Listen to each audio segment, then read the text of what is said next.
Bonjour à toutes et à tous, nous nous retrouvons pour le deuxième épisode de la série documentaire Une passion, un métier. Aujourd'hui, Marie est allée à la rencontre de Madame et Monsieur Henri, vitrailliste. Bonjour Marie. Bonjour Clément. Avant toute chose, présente-nous ce métier. Le métier tel que nous le connaissons actuellement est arrivé à la fin du Moyen-Âge, c'est-à-dire au XIIe siècle. Mais en réalité, la technique de base existe depuis 4000 ans avant Jésus-Christ. Mais la fonction de ce métier a-t-elle toujours été la même? Comme nous le verrons avec Monsieur et Madame Henri, la fonction a évolué. Aujourd'hui, le métier pratique beaucoup plus la rénovation, car il faut garder le patrimoine français, et la création se fait à environ 20%. Et combien y a-t-il d'artisans qui pratiquent encore ce métier? Aujourd'hui, sur toute la France, nous pouvons compter 500 ateliers, mais ils se trouvent principalement dans le Nord. Merci pour ces informations. Allons donc à la découverte de ce métier d'art sans plus attendre.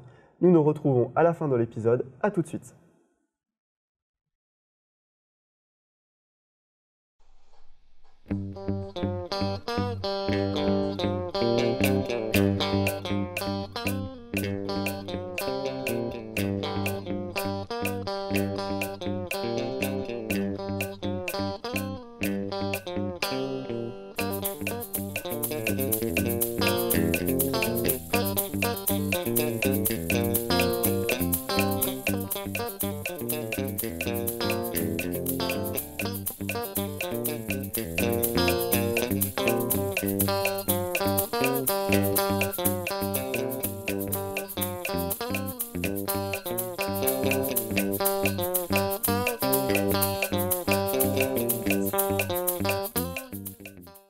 Bonjour et bienvenue à tous pour ce deuxième épisode d'Une passion, un métier. Aujourd'hui, nous allons à la rencontre de Monsieur et Madame Henri, maître verrier ou vitrailliste. Allez, suivez-moi. Bonjour, je suis Marie, journaliste d'Une passion, un métier. Et moi, Olivier, vitrailliste, bienvenue au vitrail. Enchantée, merci. Je vais vous présenter la maîtresse des lieux.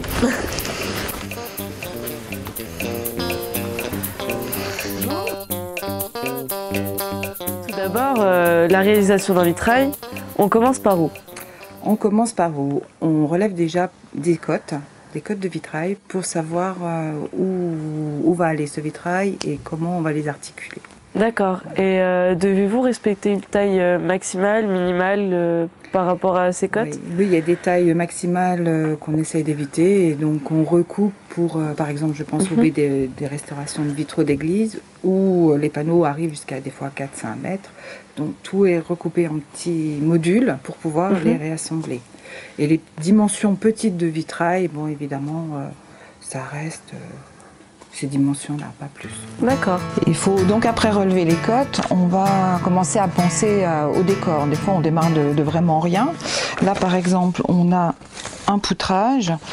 Il faut s'inspirer un petit peu de l'ambiance du lieu. Donc c'est un chalet, c'est beaucoup de bois. On veut ramener de la lumière dans une pièce, on veut faire un décor à l'intérieur, il faut jouer un petit peu avec tout ça. Et aussi, au final, c'est un bébé qui va partir chez un client. Donc on met beaucoup de soi, mais en même temps, c'est beaucoup d'eux-mêmes qui vont rentrer dans le décor. Et on discute beaucoup, et là on est parti sur du parapente, parce que monsieur fait du parapente, il redémarre une nouvelle vie avec une dame qui fait aussi du parapente. Donc tout va être axé sur cet esprit-là.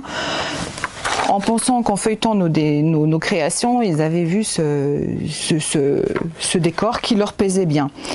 Donc retranscrire ce qu'ils aiment par rapport à leurs sensations propres de vie et sur lequel après ils vont pouvoir rêver, quoi. Voilà. Donc là, j'ai déjà commencé à dessiner deux, trois virgules symbolisant le parapente. Je sais qu'ils ont besoin de bleu, de vert, de jaune, de ton rouge et orangé, et vraiment très aérien. Donc j'imagine donc un mouvement comme ceci par rapport au dessin. Je les imagine assis aussi dans leur fauteuil. Donc j'imagine ces tons qu'on va avoir un peu jaune ici.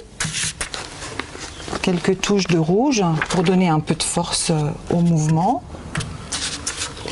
Et on va se relever avec les virgules du parapente. Donc dans les lancements comme ça. Hein. Donc avec des plus petits. Pas trop de vert parce que le vert est quand même en partie basse, donc je vais essayer de garder quand même l'esprit sol et esprit aérien. Voilà. Voilà, bleu. La palette de vert, on va se retrouver dans des tons bleus, différentes tonalités. Alors voilà, vous nous avez montré comment vous décidez de mettre la couleur sur le vitrail grâce à la maquette. Mais en tout, la maquette met combien de temps à être réalisée? Une maquette, c'est très variable. Je peux la faire en 2 jours comme en 2 ans. 2 ans, oui, vous avez bien entendu. Oui. Des fois, ça met très très longtemps. Tout dépend de l'inspiration, du thème que le client m'a soumis, de combien de temps j'ai à le mettre en place. Tout dépend aussi des contraintes. Il y a des contraintes aussi qui rentrent en ligne de compte. Forcément, oui. Forcément, voilà. D'accord. Et comment décidez-vous de faire la maquette au 10e de sa taille réelle ou à sa taille réelle? Moi, je fais quasiment exclusivement à la taille réelle parce que le client, j'aime qu'il aille à se projeter, qu'il soit acteur de sa création parce que j'ai dit, mais ce sera son bébé qui va aller chez lui. Donc j'aime qu'on puisse déterminer si on a besoin, par exemple, de souligner des lignes plus ou moins différentes, si on veut utiliser des transparences ou non. Donc il n'y a guère que grandeur nature que le client arrive vraiment à se projeter dans son client. D'accord. Dans son projet plutôt. Ouais. Voilà, nous allons passer à la coupe du verre. Je vais peut-être le mettre dans le bon sens pour pouvoir couper le verre. Donc, on reproduit le gabarit sur le verre à l'intermédiaire d'un feutre. Et après, on raye le verre avec un coup de verre. Voilà. Et après, nous allons rompre le verre. Dans le milieu du vitrail, on appelle ça détonner. Détonner, parce que ça fait une détonation on raye le verre en surface sur même pas sur 2 ou 3 dixièmes sur l'épaisseur du verre. D'accord. On fait une rayure. Et donc pourquoi ça s'appelle un diamant? Alors, ça s'appelle plus un diamant. À l'époque, ça s'appelait un diamant parce que c'était le diamant qui arrivait à rayer le verre, qui était assez dur pour pouvoir rayer le verre. D'accord. Maintenant, ça s'appelle un coupe-verre avec une petite molette en tungstène qui, elle aussi, raye le verre et qui est meilleur marché que le diamant. D'accord. Et du coup, combien de types de verres utilisez-vous? Il y a tout un panaché de verres. Donc nous avons le verre coulé, le verre étiré, le verre soufflé-bouche, le verre plaqué.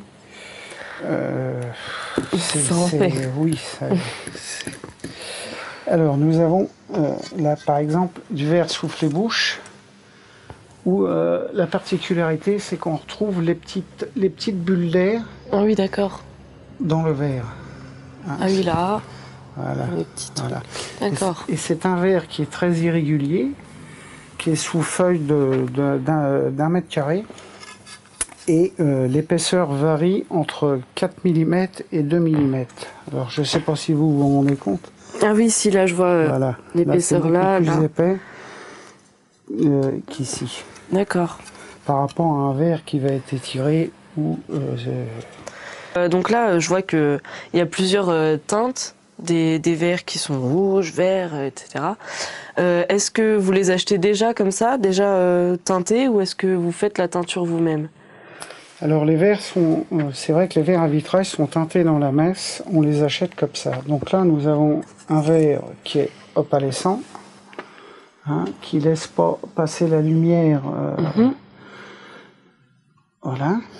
Là nous avons un verre vert de couleur verte. Mais qui est colorescent. Vous voyez? C'est joli. Et là, nous avons un verre. On va prendre un verre, là, qui est transparent. Voilà. D'accord. Donc, après la découpe... La mise en plan. Voilà. Sertissage. Le sertissage. Des verres. Voilà. On va sertir toutes les pièces qui ont été préalablement découpées avec des petits rails de plomb. Alors, la technique n'a pas changé depuis la nuit des temps, depuis qu'on fabrique du vitrail. C'est toujours la même technique. La même technique. Ce sont des petits rails de plomb qui vont recevoir d'un côté un verre, de l'autre côté un verre. D'accord. Voilà. Le vitrail est très fonctionnel. On découpe chaque pièce de verre qu'on va rassembler avec nos petits rails de plomb. En cas de casse, le verre cassé, on l'ôte, on remet un autre à sa place. Les plombs usagés, autrefois, on les refondait dans des étireuses, donc ça permettait toujours de refaire de renouveler. Voilà. D'accord. Bon, actuellement, le problème des plombs est quand même présent, et c'est vrai que maintenant on achète directement nos barres toutes faites. Toutes faites, oui. Par contre, le plomb part à la déchetterie et est recyclé quand même. D'accord. Voilà.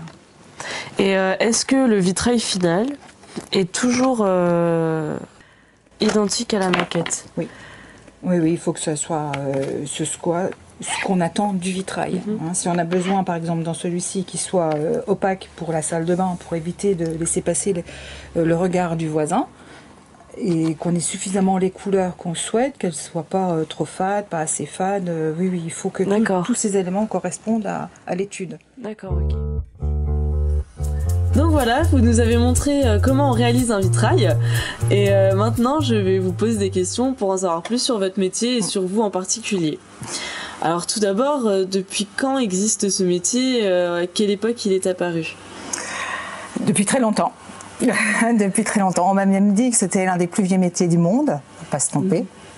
Oui, j'ai demandé d'ailleurs comment il fallait prendre ça. Non, en réalité, le vitrail se perd dans la nuit des temps de par la création du verre. Mais vraiment, sa pleine expansion, date du Moyen-Âge, où là, il était vraiment diffusé dans toute l'Europe. Mais la pleine période de démarrage du vitrail, c'était le Moyen-Âge. D'accord. Le Moyen-Âge. Et est-ce que depuis donc, le Moyen-Âge, le métier a évolué? Est-ce qu'il a changé? Il évolue, c'est comme toutes les techniques. Le geste reste le même. On va faire une maquette qu'on va découper. Tous les verres redécoupés à nouveau, réassemblés avec les petits rails de plomb. Les techniques évoluent évidemment avec des nouveaux verres, nouvelles baguettes, des molettes au tungstène, comme parlait mon mari tout à l'heure. Mais le geste reste le même, oui, effectivement. D'accord. Et on confond souvent maître verrier, vitrailliste, avec verrier. Donc quelle est la différence? Alors le vitrailliste, maître verrier, travaille le verre à plat et à froid, le verrier plutôt à chaud. Voilà les grandes différences l'un et de l'autre. D'accord. Et donc du coup, au Moyen-Âge, est-ce que les personnes travaillaient tout en même temps, ou est-ce que c'était séparé? Oui, c'était des beaucoup plus grands ateliers, parce que comme la religion était présente partout, dans la vie de tous les jours, il y avait des églises, des abbayes, etc. Donc là, on arrivait à avoir des grandes verrières, et c'était des grands ateliers. Les ateliers étaient scindés avec, à chaque étape, avait son maître, qui était en coupe de verre, en peinture sur verre, on parlera peut-être plus tard. Assemblage aussi, donc chaque tâche était bien spécifique à chacun. D'accord. Et pourquoi, comment êtes-vous tombé dans ce métier? C'est un atelier familial, donc ma mère l'avait créé en 74 et je l'ai intégré en 81, et donc voilà, c'est une continuité. D'accord. Et est-ce que vous avez suivi des études particulières du coup pour reprendre l'atelier, ou Moi, ma formation initiale était comptable. J'ai fait les arts plastiques aussi, un petit peu. Et pour me perfectionner, j'ai fait aussi des stages chez des artisans vitraillistes à Paris, en Alsace, au CERFAV, au niveau de la fusion. D'accord. Voilà, ce qui permet de renouveler aussi un petit peu la gamme du vitrail, de découvrir certaines choses qui nous font progresser dans nos créations. Oui, voilà. Et depuis combien de temps vous créez des vitraux 33 ans. Ouais, quand même. Ça y est. Oui, ça y est. Le poids des âges. La technique est bien acquise maintenant, le geste et tout. Alors le geste reste le même, mais c'est vrai qu'on a toujours besoin quand même de faire de se perfectionner. On a toujours des petites choses qu'on a envie toujours de pousser plus loin, de connaître de nouvelles choses. On apprend toujours des nouvelles choses, oui, dans ce métier-là. Et donc c'est un atelier familial donc qui existait déjà depuis avant que vous 1974, oui. Voilà. Et donc est-ce que c'est difficile de se faire une place dans ce milieu, ou Oui, c'est toujours difficile. C'est difficile parce que c'est un métier où on vient à la fin. Par exemple, quand quelqu'un veut une création dans une maison, On arrive à la fin. Alors bien souvent, on a une petite enveloppe, on ne sait pas trop combien il faut mettre pour un vitrail. Et on se réserve ça, une petite niche, une niche déco personnelle. Mais le bouche à oreille fait beaucoup. Et des fois, on nous découvre parce qu'on assimile vitrail à vitrail d'église. Alors que le vitrail, c'est... Il n'y a pas de limite, juste l'imagination. Oh, c'est bien dit. Ouais. C'est beau. Et donc, du coup, quels sont les inconvénients et les avantages? Parce que je suppose qu'il y a quand même des inconvénients. Oui, c'est un métier qui est très très prenant. Elle nous demande beaucoup d'heures. On peut se réveiller la nuit par un projet, on a oublié de commander du verre. Enfin, je veux dire, c'est un métier qui est prenant à part entière, comme tous les métiers d'artisans, je pense. Ouais. D'accord. Et les avantages, moi j'aime encore assez à dire que c'est un métier de contact au niveau de la création. C'est le petit sel de la vie, c'est un challenge à chaque fois. Faut pas se tromper, faut pas se planter. Toujours comprendre et aboutir son projet. En restauration, c'est le plaisir de toucher les pièces de nos ancêtres. Ça, c'est un plaisir quand on va toucher la poussière des années 30, qui s'est accumulée pendant 80 ans et qu'on va restaurer, ou qu'on a une petite aile d'ange qui a été faite et qu'on va refaire la petite pièce, ça c'est des satisfactions. D'accord, en plus tout à l'heure vous nous disiez que le client travaillait avec vous sur le vitrail, comment il allait être, etc. Donc c'est là aussi quelque chose de spécial. Oui, parce qu'on rentre vraiment dans pas dans l'intimité, mais c'est un peu une fusion. On essaye toujours de se projeter. Il y a quelque chose de nous et d'eux qui rentre dans la conception du vitrail. Quand on regarde les papillons, elle a une histoire, c'est 4 personnes d'une même famille. Il y a des petites choses qui resteront. J'ai même eu un client qui est décédé depuis et qui avait sa fille qui était très malade et donc en faisant ce vitrail, il voulait laisser une petite trace de sa fille. Donc on a fait une petite bordure orange tout autour du vitrail et donc lui est décédé. Quelques temps après, sur un salon, l'autre fille qui était vivante est venue me voir et m'a parlé de ce fameux client. Et je dis oui, je me souviens très bien, ils sont très beaux vos vitraux. Je dis mais vous savez que la petite bordure orange que vous avez chez vous, ça correspond au décès de votre sœur. Donc elle ne le savait pas. Ah oui, comme quoi des fois les hasards de la vie... ils ont tous une histoire. On peut les prendre les uns derrière les autres. Tous les vitraux ont une histoire. Tous les vitraux. Et donc, maintenant que vous avez l'entreprise, l'atelier plutôt, est-ce que vous dépendez d'une organisation, d'une association, ou est-ce que vous êtes totalement indépendant On est totalement indépendant. Je travaille avec mon mari en création et restauration. Pour être... à la limite, oui, c'est vrai qu'il existe des artisans qui se sont regroupés pour des très gros chantiers, parce que ce sont des durées courtes ou des très gros chantiers. Mais nous, on travaille tout seul, oui. D'accord. Et ce métier, qu'est-ce qu'il vous apporte dans la vie de tous les jours, du coup? Qu'est-ce qu'il apporte dans la vie de tous les jours? De tout. Des fois, on passe par des phases de joie parce que, on voit le client, il est content. Et puis des fois des phases un petit peu de doute parce que on doute toujours. Comme je vous ai dit, c'est un challenge. Donc, il y a un peu tout ça. Puis on est tout seul, donc on est dépendant de nous-mêmes. Notre salaire, c'est nous qui devons nous le faire. On doit trouver notre client. C'est pas des métiers faciles et il faut se battre tous les jours. C'est une remise en cause quotidienne quand on se lève le matin. Oui. D'accord.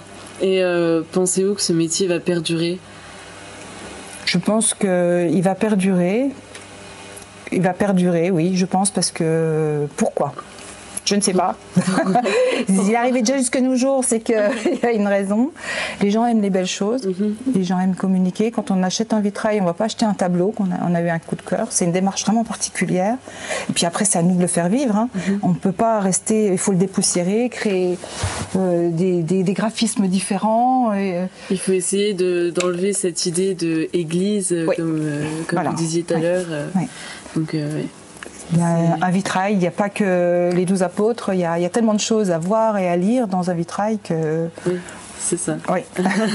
Et puis il y a des écoles quand même pour devenir vitrailliste. C'est vrai, il y a le CERFAV. Après, il faut travailler dur. On peut espérer que que ça continue. Ça continuera, il n'y a pas de raison. Il n'y a pas de Il n'y a pas de raison. Eh bien, merci beaucoup en tout cas de nous avoir reçus. C'est moi qui vous remercie surtout de l'intérêt que vous portez à nos métiers. Vous les faire sortir de la poussière. Parce qu'on est confinés dans nos ateliers, on voit des clients, mais c'est vrai que parler vraiment de notre métier, c'est pas donné c'est à pour tout le ça qu'on monde. vous laisse la parole pour nous le présenter. Donc voilà. Peut-être à vous voir une autre fois sur un chantier pour montrer une autre facette encore du... Ouais, pourquoi pas. Pourquoi pas. Merci. Oui, de rien. Nous nous retrouvons en plateau tout de suite avec Clément pour parler de cette expérience. J'espère que cette rencontre vous a plu à tous. C'est un métier très intéressant. Marie, comment as-tu vécu cette expérience? Tout d'abord, monsieur et madame Henry sont des personnes très gentilles, avec qui il a été agréable de découvrir leur métier, car ce sont des personnes passionnées et qui savent de quoi elles parlent. De plus, je pense que c'est un métier avec beaucoup d'émotions, car avec la restauration, nous voyageons en quelque sorte dans le temps, nous touchons à des pièces qui ont plus de quelques centaines d'années, et avec la création, nous voyons des pièces beaucoup plus modernes. Qu'est-ce que la découverte de ce métier t'a apporté? Tout d'abord, j'ai pris conscience que sans ce métier, il y a une partie de l'art moyenâgeux que nous ne connaîtrions pas. De plus, j'ai pu constater que le métier évoluait beaucoup plus dans l'esthétique et l'artistique que dans la technique, car ils utilisent toujours les techniques de base. Mais je suis persuadée que le métier perdurera tant dans la technique que dans la création. Merci Marie. Nous te retrouvons au prochain épisode pour nous présenter l'imagerie d'Épinal, cette entreprise qui s'inscrit dans le patrimoine lorrain. Merci à vous, bonne journée. Et à bientôt.